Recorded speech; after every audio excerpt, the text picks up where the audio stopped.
الحمد لله وحده والصلاة والسلام على من لا نبي بعده أما بعد أعوذ بالله من الشيطان الرجيم بسم الله الرحمن الرحيم يا أيها الذين آمنوا قوا أنفسكم وأهليكم نارا وقودها الناس والحجارة عليها ملائكة غلاظ شداد لا يعصون الله ما أمرهم ويفعلون ما يؤمرون صدق الله العظيم.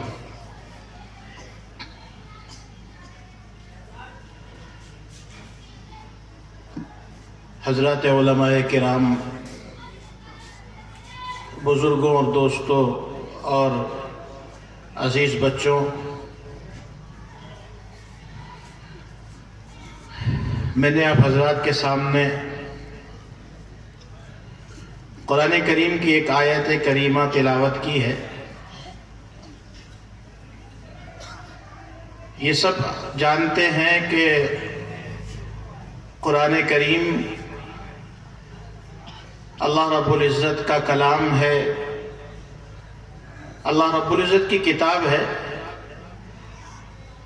جس کو اللہ تبارک و تعالی نے نبی آخر الزمان جناب محمد رسول اللہ صلی اللہ علیہ وسلم پر نازل فرمایا.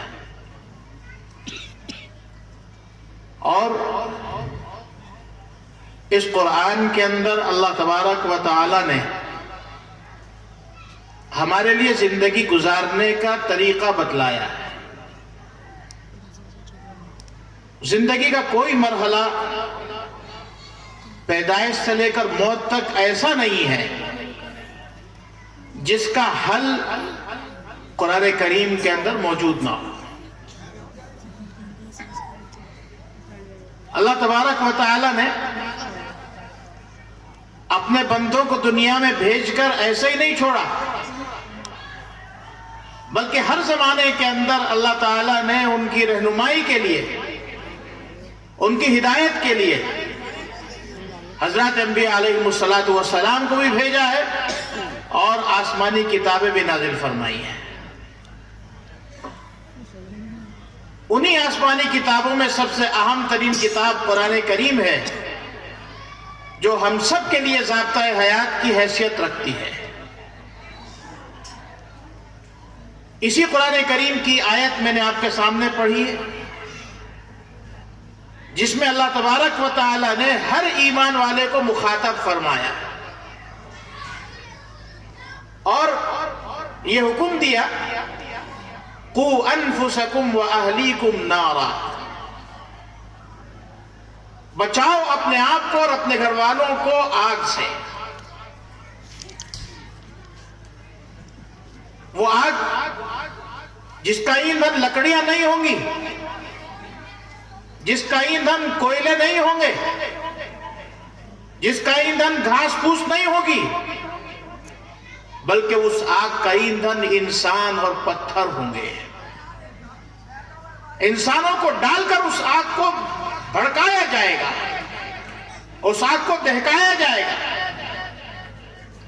اور یہ آگ اللہ تبارک و تعالی نے ان لوگوں کے لیے تیار کی ہے جو اللہ تعالیٰ کے نافرمان ہیں، اللہ کے حکم کی خلاف ورزیاں کرنے والے ہیں، اللہ کی نافرمانیاں کرنے والے ہیں، اللہ کے رسول کے احکامات کو توڑنے والے ہیں. ان لوگوں کے لیے اللہ تبارک و تعالی نے آگ تیار کی ہے. اور اس آگ پر اللہ تبارک و تعالی نے فرشتے بھی مقرر کر رکھے ہیں، جو فرشتے گناہگار بندوں کو اس آگ کے اندر ڈالیں گے، عذاب دیں گے. اللہ تبارک و تعالی کی مخلوقات تین قسم کی ہیں. ایک مخلوق وہ ہے کہ جس کے اندر خیر ہی خیر ہے، برائی کا مادہ نہیں ہے، جو ہر وقت اللہ تبارک و تعالیٰ کی اطاعت میں، اللہ کی فرما برداری میں، اللہ کی بندگی میں لگی ہوئی ہے. وہ مخلوق ہے فرشتوں کی. اللہ جو حکم دیتے ہیں وہ اس حکم کو پورا کرتے ہیں، اس کے خلاف ورزی نہیں کرتے. دوسری مخلوق وہ ہے کہ جس کے اندر شر ہے، جس کے اندر خباثت ہے، جس کی طبیعت کے اندر فساد ہے، خیر بہت کم ہے. وہ مخلوق ہے جنات کی. اور تیسری مخلوق اللہ تبارک و تعالی نے پیدا فرمائی جس کے اندر خیر بھی ہے اور شر بھی ہے، وہ ہے انسان. تو اللہ تبارک و تعالی نے اس آگ میں عذاب دینے کے لیے فرشتوں کو مامور کیا. وہ فرشتے جو ہر وقت اللہ کے حکم کی تعمیل میں لگے رہتے ہیں، اللہ کے حکم کی خلاف ورزی نہیں کرتے. جب بھی کوئی آدمی اس آگ میں سے نکل کر بھاگنے کی کوشش کرتا ہے، اس آگ کے باہر کھڑا ہوا فرشتہ اس کو پتھر مار کر اس آگ کے بیچ میں پہنچا دیتا ہے. اللہ تعالیٰ نے ہر ایمان والے کو اس بات کا مکلف کیا کہ وہ اپنے آپ کو بھی بچائے اور اپنی اولاد کو بھی بچائے.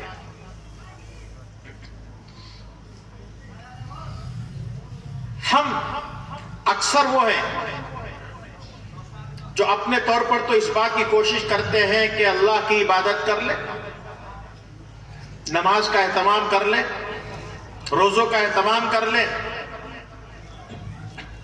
لیکن ہماری اولاد نماز نہیں پڑھتی تو ہمیں کوئی فرق نہیں پڑتا، روزہ نہیں رکھتی تو ہمیں کوئی فرق نہیں پڑتا. آج مسلمان کی ہم حالت دیکھیں، بڑی تعداد ان مسلمانوں کی ہے جو نماز سے بالکل غافل ہیں، روزوں کا دھیان نہیں جاتا. بہت بڑی تعداد مسلمان نوجوانوں کی وہ ہے کہ جو روزے سے غافل ہے، روزے کی اہمیت سے واقف نہیں ہے، کھلا رمضان کے مہینے میں کھاتے اور پیتے پھرتے ہیں. حالانکہ روزہ رکھنا ہر مسلمان پر جو عاقل ہے، بالغ ہے، چاہے وہ جوان ہے، چاہے بوڑھا ہے، چاہے وہ عورت ہے، چاہے مرد ہے، ہر مسلمان پر فرض ہے. لیکن مسلمان ہے کہ وہ روزے سے بالکل غافل ہے. اگر ہم نے اپنی اصلاح کی ہے تو یاد رکھیے یہ اصلاح کافی نہیں ہے. اگر ہماری اولاد غلط کام کر رہی ہے، ہماری اولاد نماز نہیں پڑھ رہی ہے، روزہ نہیں رکھ رہی ہے، تو جس طرح ہماری اولاد سے مواخذہ ہوگا ایسے ہی ہم سے بھی مواخذہ ہوگا. ہم نے اپنی اولاد کو نماز کے لیے کیوں نہیں کہا؟ ہم نے اپنی اولاد کو روزوں کے لیے کیوں نہیں کہا؟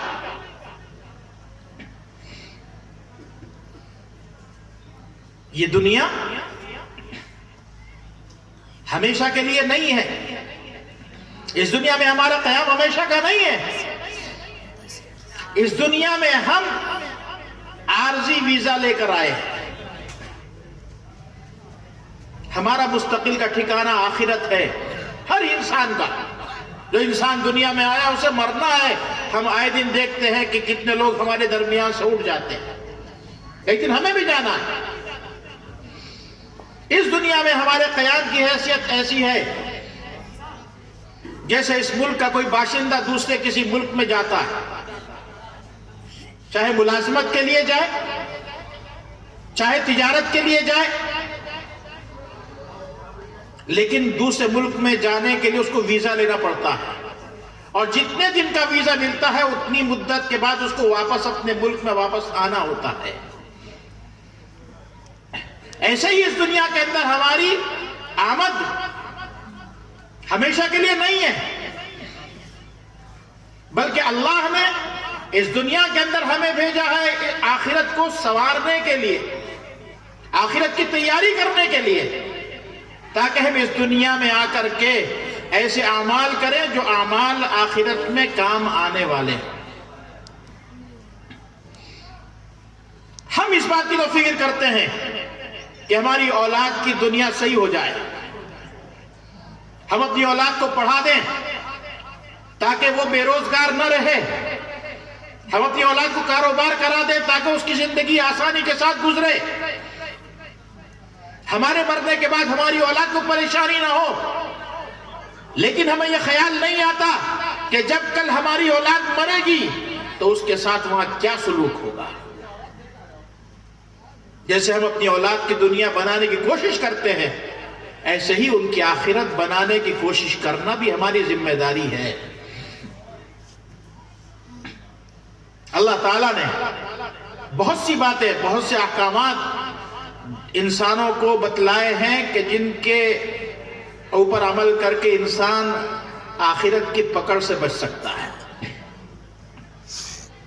وہ اعمال کہ جن کو انسان عام طور پر گناہ نہیں سمجھتا، بہت سے اعمال وہ ہے کہ جن کو گناہ سمجھتا ہے، لیکن بہت سے اعمال وہ ہے کہ جن کو انسان گناہ سمجھتا نہیں، مزے لے کر ان کاموں کو کرتا ہے۔ مثال کے طور پر ایک بہت بڑا مرض جو ہمارے درمیان عام ہے، چاہے وہ ہمارے عام لوگوں کی مجلس ہو چاہے خاص لوگوں کی مجلس ہو، وہ مرض ہے غیبت کا۔ کسی بھی مجلس کے اندر ہم چلے جائیں تو اس مجلس کے اندر کسی نہ کسی شخص کو ٹارگیٹ بنا کر کے اس کا ذکر کیا جاتا ہے، فلاں شخص کے اندر یہ خرابی ہے، فلاں شخص ایسے کام کرتا ہے، اس کی برائیوں کو اچھالا جاتا ہے، اس کے اعمال کو ہم ٹارگیٹ بناتے ہیں، اس کا ذکر برائی کے ساتھ کرتے ہیں۔ یاد رکھیے، کسی کی پیٹھ پیچھے اس کے بارے میں ایسی بات کہنا جو اس کے سامنے کہی جاتی تو اس کو تکلیف ہوتی ہے، یہ غیبت کہلاتی ہے۔ غیبت کو ہم گناہ نہیں سمجھتے، حالانکہ غیبت کتنا بڑا گناہ ہے، اتنا بڑا گناہ ہے۔ روایت میں آتا ہے حضرت عائشہ صدیقہ رضی اللہ تعالیٰ عنہ حضور اکرم صلی اللہ علیہ وسلم کے پاس بیٹھی ہوئی تھی، ایک صاحبہ آئیں کوئی مسئلہ دریافت کرنے کے لیے، وہ ذرا چھوٹے قد کی تھی، مسئلہ دریافت کر کے گئیں تو حضرت عائشہ صدیقہ رضی اللہ تعالیٰ عنہ نے ان کے اس پستہ قد کو اشارہ کرنے کے لیے کہا کہ یا رسول اللہ، ایسے جا رہی تھی وہ تو، اپنے انگوٹھے سے ایسے اشارہ کیا۔